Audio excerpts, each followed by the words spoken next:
প্রশ্ন, কার হাতে বাংলা গদ্যে ছেদ জ্যোতি চিহ্নের ব্যবহার সূচিত? তাহলে এটা একটা কোশ্চেন হইতে হবে না যে ঈশ্বরচন্দ্র বিদ্যাসাগর আনসার, বিদ্যাসাগরের হাতে বাংলা গদ্য সাহিত্যের প্রথম সুশৃঙ্খল ভাবে ছেদ ও জ্যোতি চিহ্নের সার্থক ব্যবহার শুরু হয়। তাহলে এই লাইনটাই কিন্তু পর প্রশ্নের মধ্যে তুমি অবদানের মধ্যে লিখতে পারবা, ঠিক আছে? তারপর দেখো, কাকে দ্বিধাহীন চিত্তে আধুনিক বাংলা গদ্যের জনক হিসাবে আখ্যা দেওয়া হয়? ঈশ্বরচন্দ্র বিদ্যাসাগরকে শব্দ বিন্যাসের কৌশল, আধুনিকতাময় এবং সহজবোধ্য লেখার কারণে বিদ্যাসাগরকে আধুনিক বাংলা গদ্যের জনক বলা হয়, ঠিক আছে? পরবর্তী কোশ্চেন, বিদ্যাসাগর বেতাল পঞ্চবিংশতি গ্রন্থটি কোন গ্রন্থের ভাবানুবাদ? হিন্দি বেতাল 25, ইংরেজি কমেডি অফ এরর্স। সঠিক আনসার হিন্দি বেতাল 25। বিদ্যাসাগর হিন্দি বেতাল 25 গ্রন্থের অনুসরণে তার বিখ্যাত বেতাল পঞ্চবিংশতি রচনা করেন, ঠিক আছে? পরবর্তী কোশ্চেন হচ্ছে, বেতাল পঞ্চবিংশতি কত খ্রিস্টাব্দে প্রকাশিত হয়? 1840, 54, 60, 47। কত খ্রিস্টাব্দে হবে? বেতাল পঞ্চবিংশতি কত খ্রিস্টাব্দে প্রকাশিত হয়? 1860, 1847 খ্রিস্টাব্দে। 1847 খ্রিস্টাব্দে বিদ্যাসাগরের প্রথম সার্থক অনুবাদ গ্রন্থ বেতাল পঞ্চবিংশতি প্রকাশিত হয়। পরবর্তী কোশ্চেন, মহাকবি কালিদাসের অভিজ্ঞান শকুন্তলম নাটকের স্বচ্ছন্দ গদ্যানুবাদ কোনটি? মহাকবি কালিদাসের অভিজ্ঞান শকুন্তলম নাটকের স্বচ্ছন্দ গদ্যানুবাদ কোনটি? শকুন্তলা, সীতার বনবাস। অভিজ্ঞান শকুন্তলম হচ্ছে শকুন্তলা।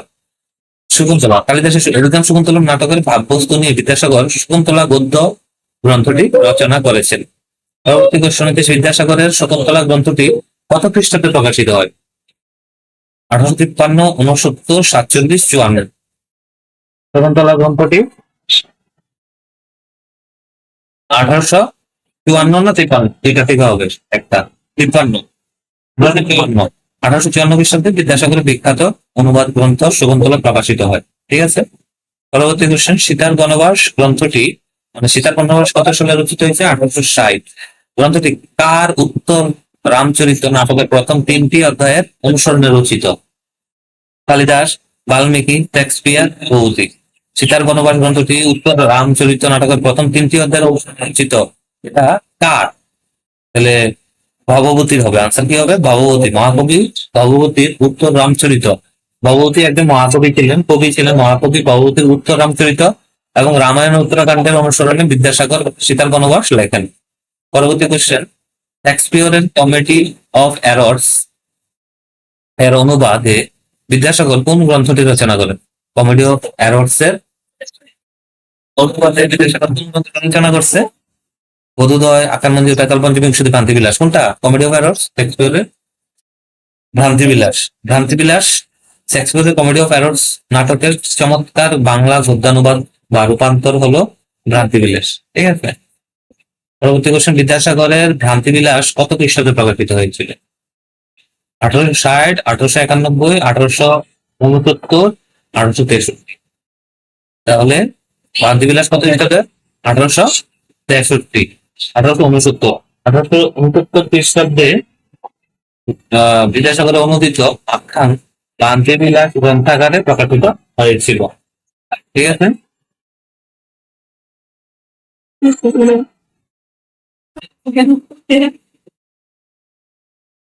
তাহলে 1869 খ্রিস্টাব্দে কি হয়েছিল? বিদ্যাসাগরের অনুদিত আখ্যান ভ্রান্তিবিলাস গ্রন্থাগারে প্রকাশিত হয়েছিল।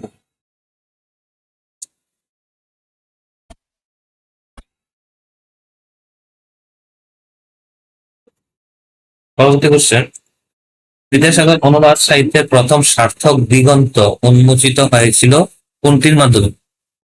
মৌলিক অনুবাদের চমৎকার সমন্বয়, কবিতার রচনার মধ্যে হুবহু শব্দার্থ প্রকাশ করে, হুবহু শব্দার্থ প্রকাশ করে। সঠিক আনসার মৌলিকতা অনুবাদের চমৎকার সমন্বয়ের মাধ্যমে। অনুবাদ গ্রন্থগুলি নির্মাণে অনুবাদ গ্রন্থগুলিকে ট্রান্সলেট করছে, ঠিক আছে, সংস্কৃত থেকে বাংলাতে। অনুবাদ গ্রন্থগুলির নির্মাণের নিজের মৌলিকতার পরিচয় দিয়ে বিদ্যাসাগর অনুবাদের সার্থক রূপ ফুটিয়ে তুলেছিল। 1853 খ্রিস্টাব্দে বিদ্যাসাগরের কোন মৌলিক প্রস্তাবনামূলক রচনাটি প্রকাশিত হয়? সংস্কৃত ভাষা, সংস্কৃত শাস্ত্র বিষয়ক প্রস্তাব, বহু বিবাহ রহিত হওয়া উচিত কিনা এত বিষয়ক প্রস্তাব, বিদ্যাসাগর চরিত না। ঠিক আনসার হবে সংস্কৃত ভাষা, সংস্কৃত শাস্ত্র বিষয়ক প্রস্তাব। এটা 1853 খ্রিস্টাব্দে বিদ্যাসাগর সংস্কৃত ভাষা, সংস্কৃত শাস্ত্র বিষয়ক প্রস্তাব নামক মৌলিক রচনাটি প্রকাশিত হয়। 1853 খ্রিস্টাব্দে হয়েছে তো। বিদ্যাসাগরের কোন মৌলিক প্রস্তাবনাটি রচনাটি প্রকাশিত হয়? এখানে বিদ্যাসাগর চরিত্রটা তার আত্মজীবনের গ্রন্থ, এটা লাস্টে লেখছে, তার জীবনের শেষ পর্যায়ে। আর প্রথম বলিস কোন মৌলিক প্রস্তাবনাটি রচনায় প্রকাশিত হয়? 53। তাহলে প্রথম দিকে 53। বিদ্যাসাগর রচনা লেখাই শুরু করছে 1847 সাল থেকে, ঠিক আছে। 1847 সাল ওই যে আমরা একটা দেখলাম এর আগে। আর এটা হচ্ছে 1853 খ্রিস্টাব্দে। সংস্কৃত ভাষা ও সংস্কৃত শাস্ত্র বিষয়ক প্রস্তাবটা হচ্ছে মৌলিক রচনা প্রকাশিত, প্রথম প্রকাশিত মৌলিক রচনা। পরবর্তী কোশ্চেন, বিধবা বিবাহ প্রচলিত হওয়া উচিত কিনা এত বিষয়ে প্রস্তাব কত খ্রিস্টাব্দে প্রকাশিত হয়? বিধবা বিবাহ চলিত হওয়া উচিত কিনা সেটা 47, 55, 63, 53। সঠিক আনসার 55।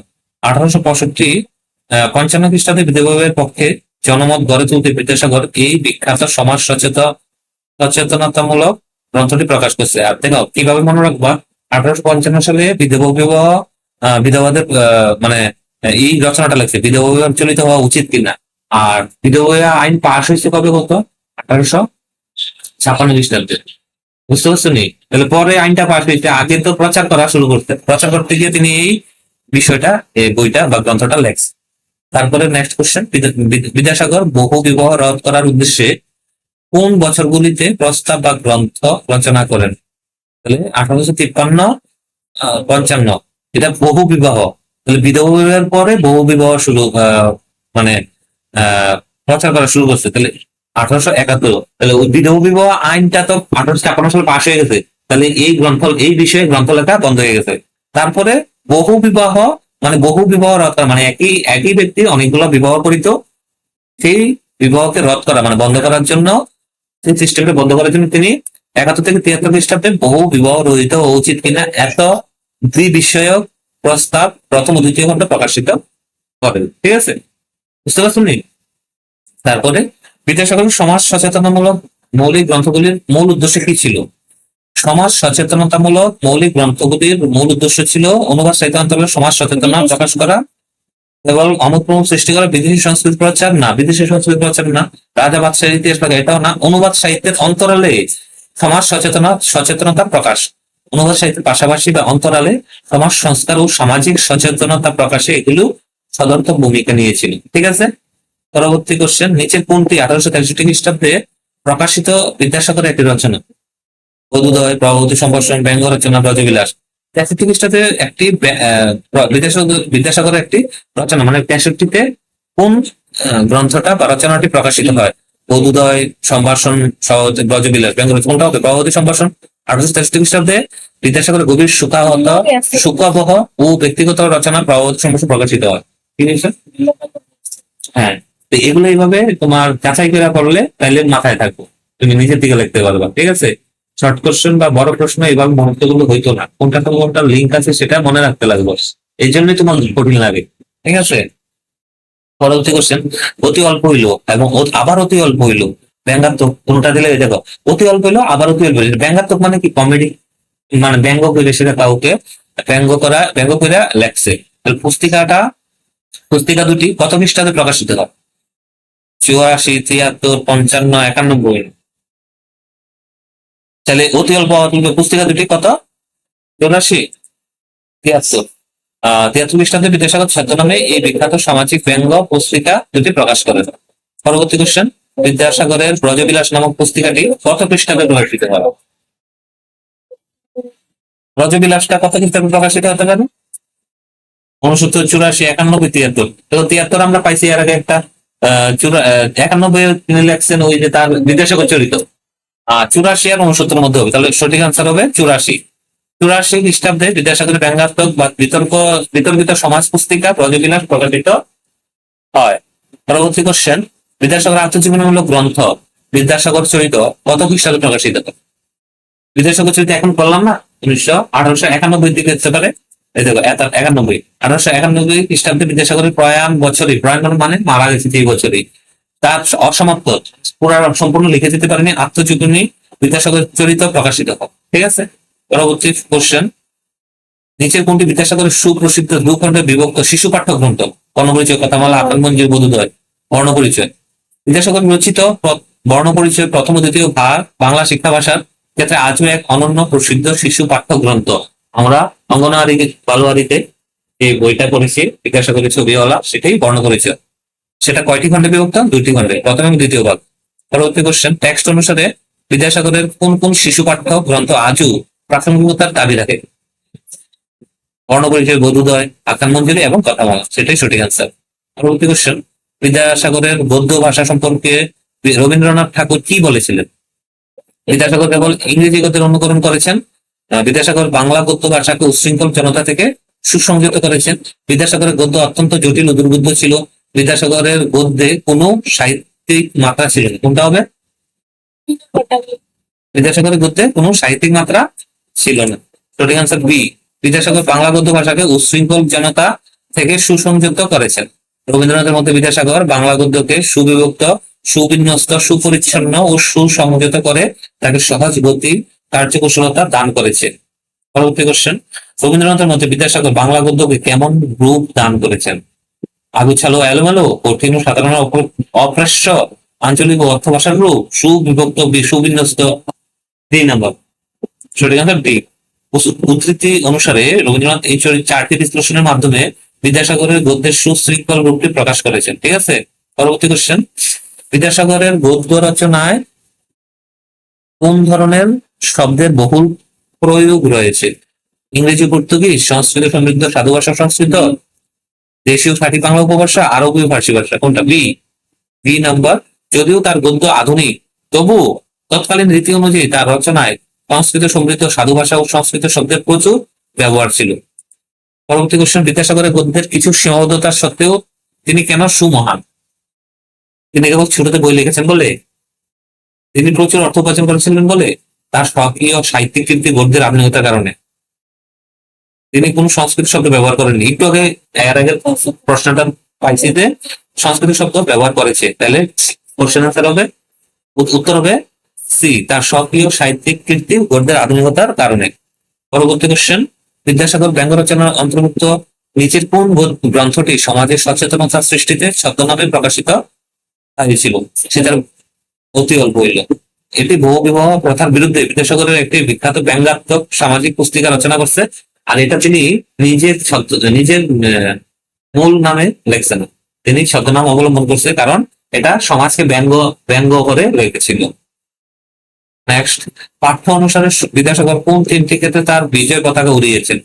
সাহিত্য, সমাজ সংস্কার এবং মানবিকতা বোধে, কাব্য, নাটক ও সঙ্গীত রচনায়, রাজনীতি, অর্থনীতি ও যুদ্ধ বিগ্রহে, সাহিত্য, সমাজ সংস্কার এবং মানবিকতা বোধে। সঠিক আনসার এটাই। পরবর্তী কোশ্চেন, বিদ্যাসাগর গদ্যের প্রধান বৈশিষ্ট্য হিসেবে কোন বিষয়টিকে উল্লেখ করা হয়েছে? বিদেশি শব্দের অতিরিক্ত আধিক্য, অত্যন্ত কঠিন ও দুর্বোধ্য সাধুরীতির অন্ধ অনুসরণ, আধুনিকতাময় সহজবোধ্য ও সরসতা, কোন প্রকার ব্যাকরণের নিয়ম না মানা। প্রধান বৈশিষ্ট্য কোনটা, কোন বিষয়টা? বিদেশি শব্দের সিনেমা, আধুনিকতাময় সহজবোধ্য সরসতা। বিদ্যাসাগর লেখনী শব্দবিন্যাসের কৌশলে আধুনিকতাময় সহজবোধ্য ও সরসতা লাভ করেছিল। পরবর্তী কোশ্চেন, বিদ্যাসাগরের অনুবাদ সাহিত্যের ক্ষেত্রে কোন বইটিকে প্রথম সার্থক দিগন্ত বলা হয়েছে? বেতাল, পঞ্চবিংশতি, ভ্রান্তিবিলাস, বোধোদয়, কথামালা। হ্যাঁ, বেতাল। সাহিত্যের কোন বইটিকে প্রথম সার্থক দিগন্ত বলেছে? বেতাল, পঞ্চবিংশতি। 1847 সালে প্রকাশিত, এটা প্রথম লেখছে আর কি। প্রকাশিত বেতাল পঞ্চবিংশতি সৃষ্টির মাধ্যমে বিদ্যাসাগরের অনুবাদ সাহিত্যের প্রথম সার্থক।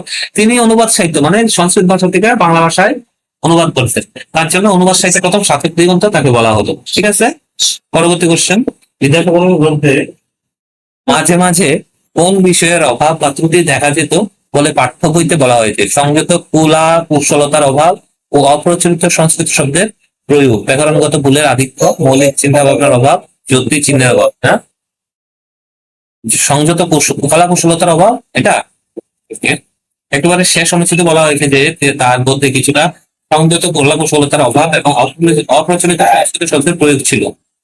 পরবর্তী কোশ্চেন, বিদ্যাসাগর সীতার বনবাস গ্রন্থটি কোন পৌরাণিক কাহিনীর উত্তরাখণ্ডের অনুসরণে রচিত? মহাভারত, গীতা, পুরাণ, রামায়ণ। তাহলে সীতার বনবাস,